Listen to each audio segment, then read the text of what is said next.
My name's Olwen Lyner. I'm the Chief Executive Officer here at NIACRO, and I've been with the organisation over 40 years. In terms of what it does, it responds to need, and I think it has been a change maker in terms of modelling services which others could take on, sometimes the state, sometimes other organisations as well. I think its impact has been and continues to be as a critical friend to the system, but also it believes very much in a partnership approach. And many of the things that we try to do not only with statutory partners, but also with third sector deliverers in our own field. So in many sectors, funding, money, size are the issues. For us, impact is the issues, and we know that there are many other people who can have an impact on the lives of those people who come to us for service. And the most honest thing we can do is to make sure that the best people to deliver the service are the people that we connect those folk to.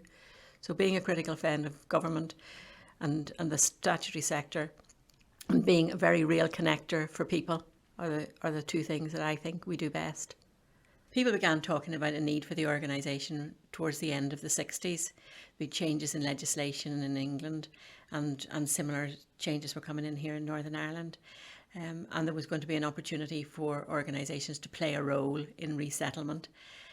Alongside that timing of the end of the 60s, obviously the Troubles kicked off in Northern Ireland, and the numbers of people going into prison skyrocketed.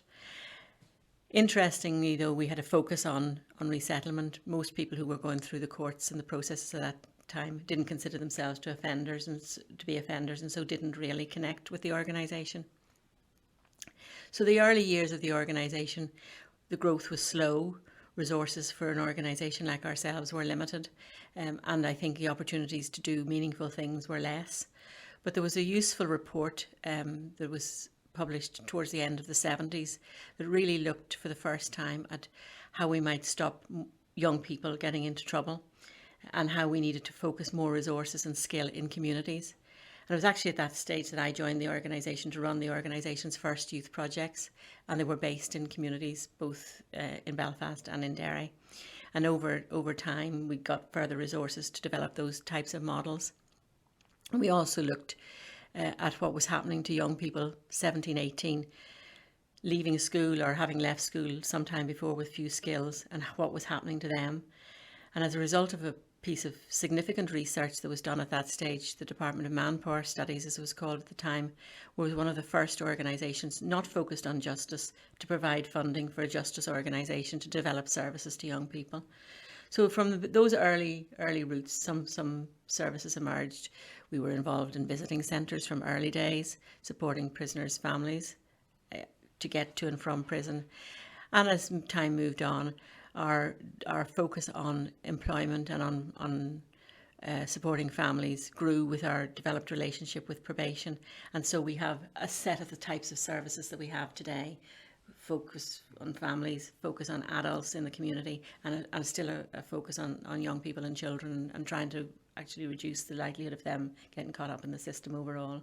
So fairly natural, slow start to an organisation at this stage, which considers itself adaptable to the circumstances in which it faces itself, not necessarily ever thinking that things should sustain forever. In some cases, it's appropriate that the state takes on responsibility for services. In other situations, it's quite appropriate that third sector organisations are the key deliverer. Probably the biggest change, albeit the conflict was significant throughout all of that, and we could focus on that for a moment more, is that in the early days of the organisation, there were very few organisations that were critical of the system or proffering opportunities to think about changed practice. Now we have a raft of organisations, and they're all welcome, from the prisoner ombudsman's role to the criminal justice inspectorate to police ombudsman to young children, commissioner for children and young people. There are a range of watchdogs, whereas back in the early 70s none of those organisations existed, and so the organisation was called upon for a more critical voice in those days, and it necessarily is now. The first time that I really became alert to the impact an organisation like us could make was back in 84, when we commissioned a member of staff at the time to undertake research into how a model could be created for those individuals who were considered to be Secretary of State's pleasure prisoners, those people who had been under 18 at the time when they had committed a murder. And by 84, numbers of those, in the main young men, had been in prison for a very long time, and there was concern that they were actually going to end up serving a longer time for their sentence than adults would have in England and Wales for similar type of offences. So we undertook that work, we published that work, we presented that work to government, and within a matter of a year and a piece, people started to come out in a particular way that walked them out of Crumlin Road, and over the period of time to the end of the conflict, hundreds of individuals followed that path. So that was the first time, I suppose, I really recognised what power the organisation could, by doing a piece of quality work, speaking to those who were in power, to an issue that people wanted addressed, and actually problem solving an issue. And so that, I suppose, has been a model of work that we've consistently thought about. How could we influence change that to some extent people want but can't articulate? So a similar process, I suppose, emerged when the peace process began in the middle of the 90s, and the conversation was around what would happen to those who were still in Maze or Maghaberry at that time. And again, we sought this time independent resources, because it was a much bigger project, to look at what those release mechanisms might be, and worked with ex-prisoner groups, with the statutory sector, with people across the world who'd experienced similar models of release, and again defined something that was almost completely adopted. So while I focused in my early piece on the services the organisation has been about, and that's really important because you've no validity if people don't think you've a value, I think the other piece of work that the organisation has been consistently looking at is where it can help to make a difference to move on the environment in which we've all been living since the early 70s. Well, I think the name Northern Ireland Association for the Care and Resettlement of Offenders creates some barriers in itself, and particularly for those people who didn't see themselves as offenders. They didn't want service from the organisation in a very obvious way. That said, because the organisation, I believe, acted with courage over a number of fairly difficult issues, both in the prison system and beyond it, people came to recognise its authenticity in relation to that. So we ran the visitor centre outside the Crumlin Road Visitor Centre, which was the key remand prison, also outside the Crown Court. And everybody used the visitor centres wherever they were placed. We had a transport network which was used by everybody who wanted to get to a prison visit. So while at one stage NIACRO wasn't acceptable, the services it provided were. And in the delivery of services, then you had conversations with people who were using those services, and you heard the sort of desperate situations that people were in. And then you had the opportunity to represent those to power brokers, to politicians, to other people, and people saw that. So from that, I suppose, process of engagement and authentic reproduction of people's issues, the organisation has gained credibility and engagement on the ground. So it's like everything. There's something in a name, but actually, as time went on, there was less in the name and more in the authentic way in which people interacted with them. Well, the first thing that I've reflected on is the number of watchdog bodies that are around, which help to provide scrutiny and develop good and proper practice. There's also been the emergence of statutory bodies. When I first came to NIACRO, Probation Board didn't exist, Youth Justice Agency didn't exist. We've a number of new and significant organisations in the playing field. But I suppose the most significant difference is in the prison service, which really, over the years of the Troubles, was an organisation that had a responsibility for containment. And as we've moved through the years that have since the ceasefires and the release of those prisoners in 2000, the prison service has gone through a process of change with the ORS report in 2010-11, and though it was a slow start in terms of change, you can see really significant change on the ground now, and quality resources for physical resources, and a much greater focus on resettlement and resettlement practice, which is seen across the estate. I think the period of the conflict was a time when people had very entrenched views about what was happening at the time and what should happen to people who had committed various acts throughout that time. I think we're more open to a conversation now, and I believe, and it's evident in the manifestos of all parties, that there's a focus on early intervention, on trying to ensure that young people don't get themselves caught up in crime, antisocial behaviour, things that will blight their futures. But I still think we've a long road to travel in terms of influencing people around really issues to say second chance, forgiveness, whatever your background, whatever your focus is, that's still a very difficult issue, and we haven't had, I suppose,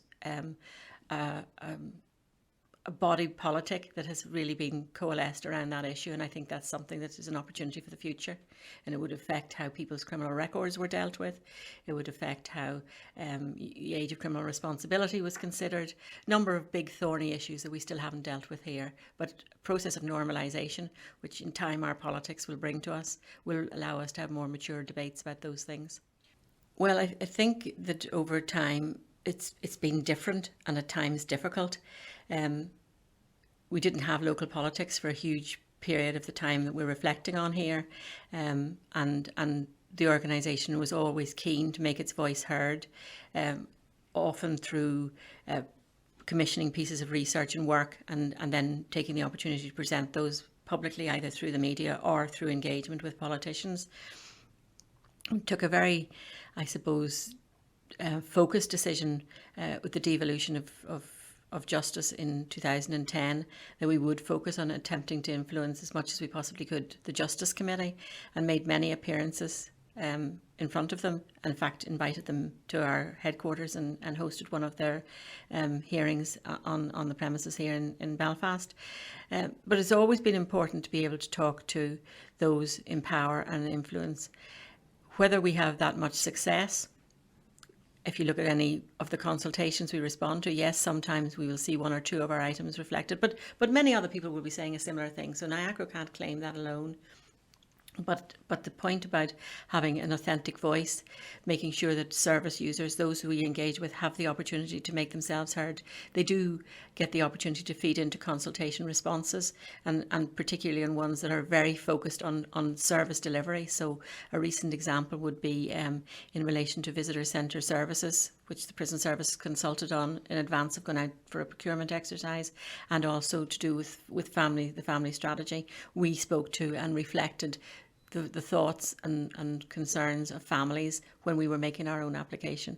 So users' voice is one of the things that give you authenticity. So one of the things that we would be trying to do in the preparation of consultation responses is to give voice to those who use our services, and hopefully then provide authentic voice to the responses that we make. It would be wrong to reflect the life of a third sector leader without saying that resourcing is always an issue. Now, I don't think that the organisation needs to be a certain size, it needs to be big, but it needs to exist to give voice to the needs that individuals express, and to provide them with some level of service. So the way in which resourcing comes to third sector organisations, while many documents reflect the important role we play, it's not always borne out by the way in which resources flow. I think the second issue is how folk that we work with and folk who are around the environment we're in, people who have offended, are reflected in the media. And that harms not just the people that are photographed or taken or reported on, but all their family. So very, very many times you'll hear somebody had done something, and then you'll find out something about their family. And those young people, the children, the partner, are all left hurt by what that is. And the treatment of that, and how that's seen and accepted by society, which is reflected by the media, I think is very, very difficult and very damaging often for those that themselves were not caught up in the crime. I think it's also difficult for the victim when similar stories are played out and again and again. And in all of the work that we do, victims are there as a real concern. I mean, why do we do what we do? We do what we do to reduce victimisation, to attempt to stem the flow of crime. Yes, we're empathetic with the individual that we're working with, because that's how you'll engage them and motivate them for change. But that's what we're about. It's about changing behaviours, changing people's life choices, and actually making our society a better place for everybody. I wouldn't look back on one moment, I really wouldn't. It's too long a period, too many things over time. But you know, hard moments are when you lose funding for services that you know are valuable, and you're standing down at the front office and you hear the staff saying, sorry, we can't offer you a service today because we don't have the funding for that anymore. So that's the sort of grace and favour world that the third sector lives in. Some days it has services and some days it hasn't. That's nothing about the organisations, it's really about the people who don't have the service. So I think that's a really important thing. And then there were, you know, days when it seemed like, you know, you really had purpose. So I was reflecting about a piece of work we'd done a couple of years ago, which was attempting to influence around criminal records and young people. And we had a day of influencing up at the Assembly and met with 4 or 5 of the parties in individual sessions, many of whom started the conversations probably not wanting to be in the room, nor not wanting to have the conversation. And yet 2 days later, hearing people in a debate actually using some of the very quotes we'd provided them with. And we hadn't forced them down anybody's throats, but you know, we have the power to influence if we do it in a respectful, engaged, meaningful, earthed way. And I think we should never lose sight of the fact that people don't need 150 pages of a report. People need to hear stories and know how the various factors that have impacted on the lives of the people we work with really played out. And it's those stories that change. The reality of having been around as an organisation for a long time is that there have been a number of projects, programmes, research activities you've carried out over the years that have proved that things can work. You can make change. The reality is it's very hard to sustain that learning. People in the public sector, people in politics change and move on, and every new dawn is a start from scratch again about what it is that might make a difference here. I do believe that there are a number of things that do make a difference, and I'm convinced that the early intervention focus that we've had in the executive since, you know, the turn of the 2000s and 10s has been really important, and we want to hold on to that learning, because if we can keep young people out of the system and support families and communities as young people turn from children into adults positively, that will have a really big impact on society. We need to look at specific families and groups that do need our support, particular people who come through the system. But if we don't engage with the communities from which the individuals come from and provide them with levers of support as well, any statutory organisation is only available in certain places at certain times. The community is the resource that actually needs to be empowered and engaged with in terms of supporting people who are coming back into its community or who are left there having committed an offence. So work with communities is vitally important.